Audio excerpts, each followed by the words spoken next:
Welcome to this conversation with the Morning Tea Marketing Missus. We offer valuable tips to small business owners and sole traders to improve their online presence and communicate more effectively to reach a larger audience. So your hosts, if you haven't met us before, we have Narelle Gaddy. Now, Narelle is an accredited accessibility auditor.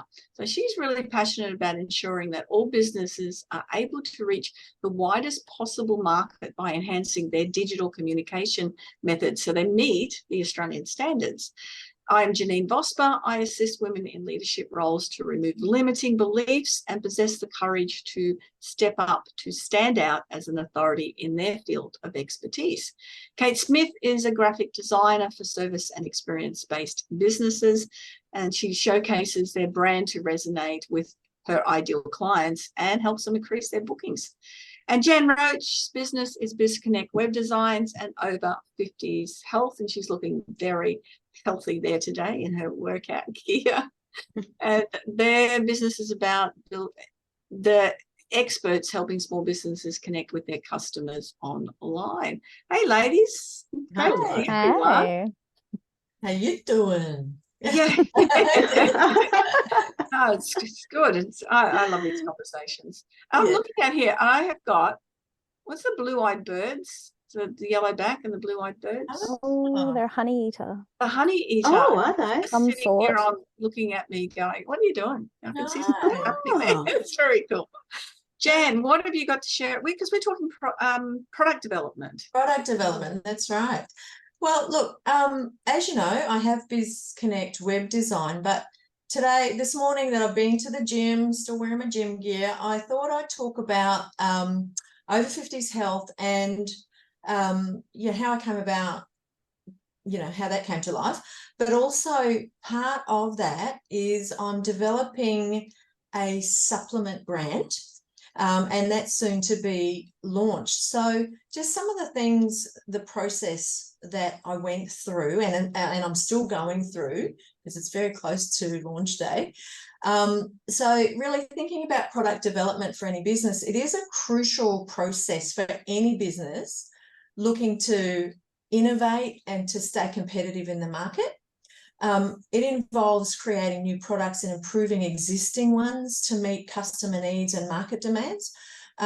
So, I've got a bit of a general overview on how a business typically works through its product development. So firstly, there's the idea, right? So you think about, you might have this crazy harebrained idea, but hey, it might actually be a good one that could go well in the market. So, you've got that process of going through the idea, generating that idea, and where the business would identify the opportunity for new products or enhance ones that they've already got in place. The ideas can come from varying sources, like for me, or even customer feedback or market research or however it might be, or even last week Janine was talking about using Post-it notes for brainstorming. Instead of having a brainstorming session, as ideas came to mind, you can stick this Post-it note and you can have a big bunch of them, and that works really well because you can move them around and have different ideas, different departments, different sections, whatever, which is fantastic. So for me, being a power lifter, being an athlete and competing, my nutrition is very important. And so supplements is something that it's extremely important for athletes, and supplements are something that I do take, in particular protein, whey protein isolate, and you've got BCAAs, and you've got all these great things that help you with your performance, but also to help your body recover and so on. So I figured, being that, yes, I'm over 50, my business is over 50s health, that this would go hand in hand with what I'm doing to support people with their strength training. Turns out that the supplements and nutrition, or more so supplements, is a multi-billion-dollar industry. So why not play with that a little bit, right? So I did a bit of the market research, and this is probably the next step that any business would take, is to do that market research, and then you've got some potential ideas that you can identify through that market research. And, you know, that can lead on to then, okay, yep, analyze it. This is a really great idea. And there's lots of reasons why you should go on with that idea.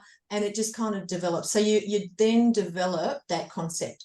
So after first deciding, yes, my first idea is valid and that it has legs, then you'll go on to create the first steps, or put the first steps in place for creating your product.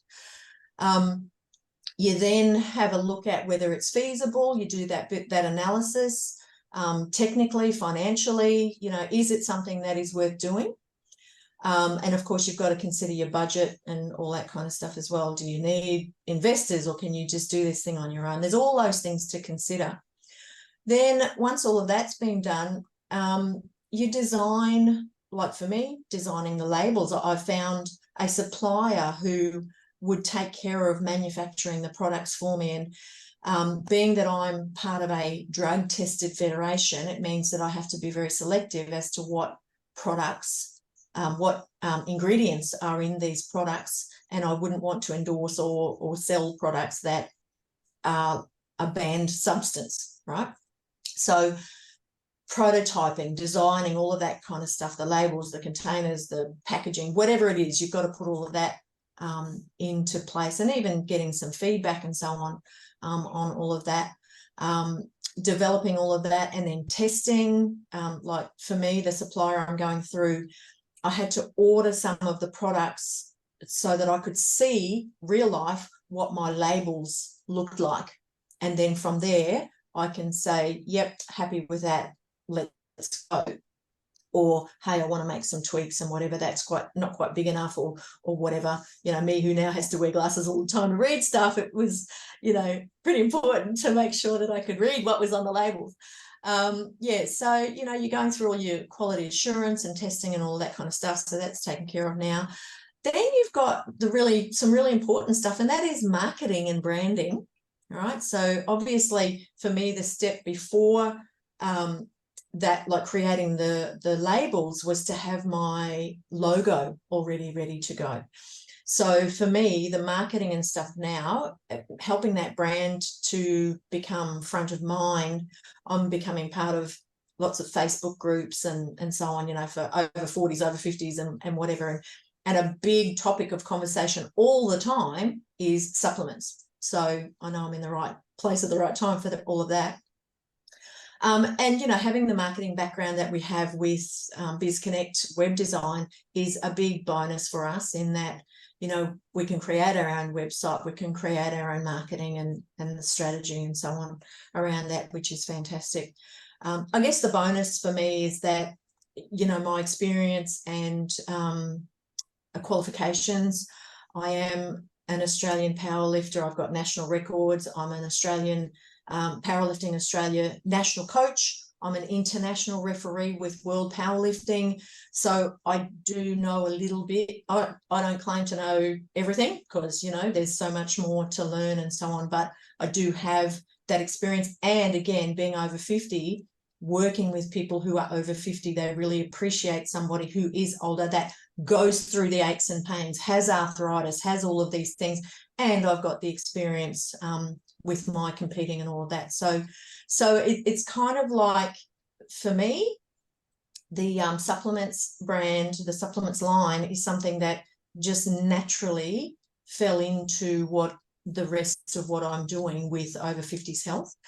That was one of my questions, Jan, is, you know, people randomly taking on other products, but it makes sense to do what you know, doesn't it? Absolutely. Yeah.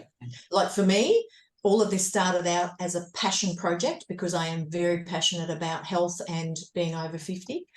And it just, you know, talking day in, day out with personal trainers and clients and members of gyms, they know that as they get older and it's kind of like once you reach 40 and so on, it's like, hey, things aren't working the same as they used to, or really, they're a bit tougher.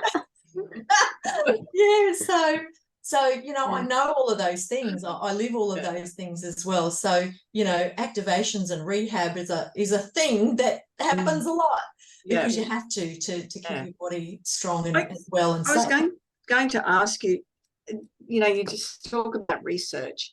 Was there a problem that you noticed first up, that so to get the idea, because you said it's a multi-billion-dollar industry, let's go supplements, it goes with what I've got. Is that just part of what you did, or did you go, hey, there's a problem here, this is not something that's designed for, and I think that's where new products come in, isn't it?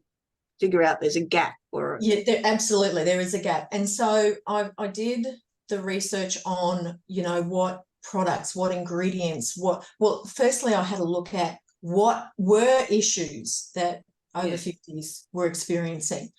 And so from there, the research then led to what can help, what can assist those issues to support bone density and muscle and recovery and all of that kind of stuff. And so, it all just fell into place with all of that. So it turns out that, supplements that any age can take also have benefits for those over 50, but it all then comes down to the branding and the marketing around those products. Yeah, I love.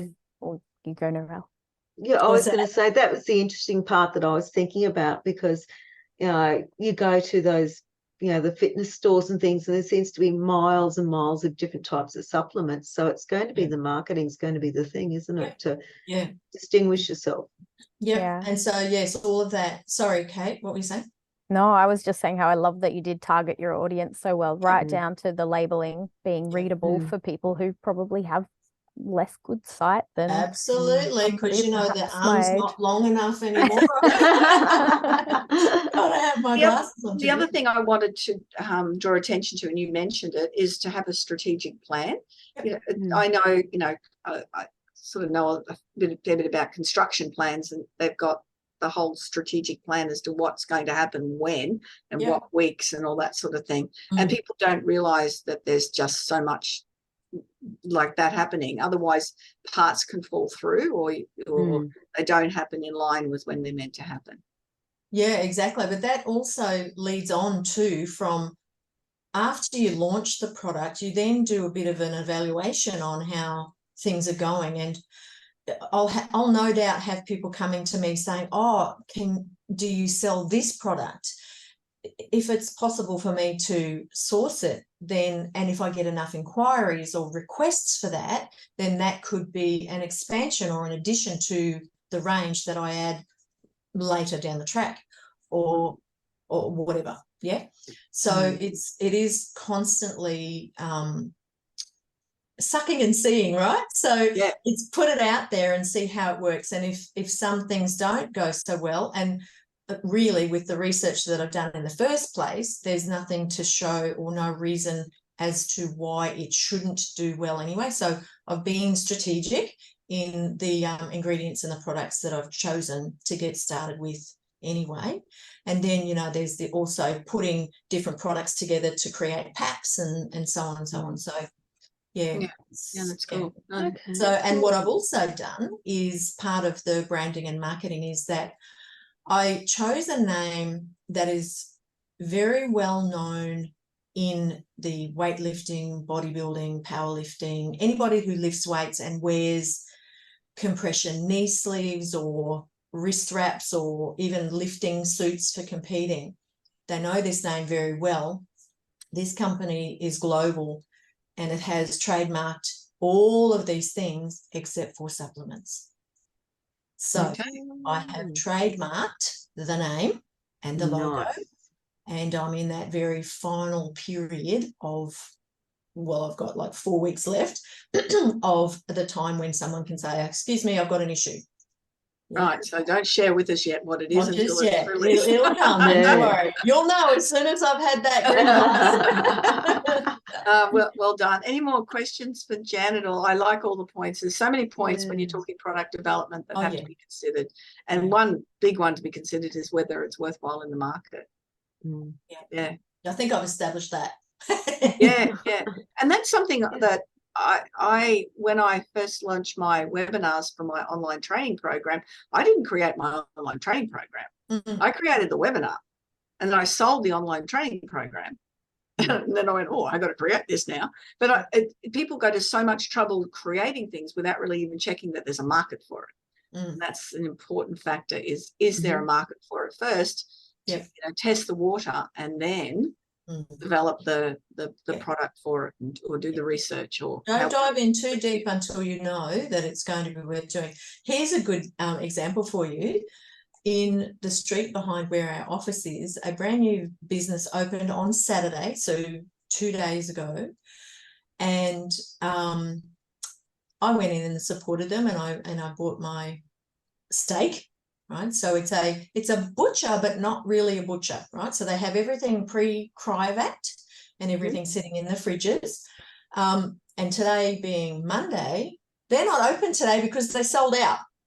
Oh, wow. So they probably could have done a little bit more research to see what they should have expected up front, but I'm pretty sure they actually sold out on Saturday. Like their first. We had a bakery that opened here that did exactly the same thing for the first 3 weeks, kept selling out every day.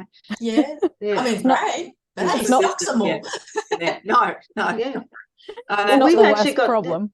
No, we've actually got the same here, except people are getting a bit fed up because there's so long at queues that they're starting to say, oh, nah, we'll go somewhere else. And that's a problem because they're saying the service is slow because there's too many people going. Interesting, isn't it? It's a good problem to have, but you've got to sort that out, don't you? Yeah. These are all good problems to have, but things to be addressed. Absolutely. Yeah. That was great. Thank you very much, Jan. And that's another episode of the Morning Tea Marketing Misses. What I'd love you to do is to go to the YouTube channel and subscribe. That way you won't ever miss one of these little conversations and training sessions that are all of great value to you and your business. And we'd love to hear your comments as well, something that you picked up or you've applied and how the results you've had from that would be wonderful. So, yes, let's round off. I'm saying bye. Bye. Bye from Janine. I've just got to keep doing it.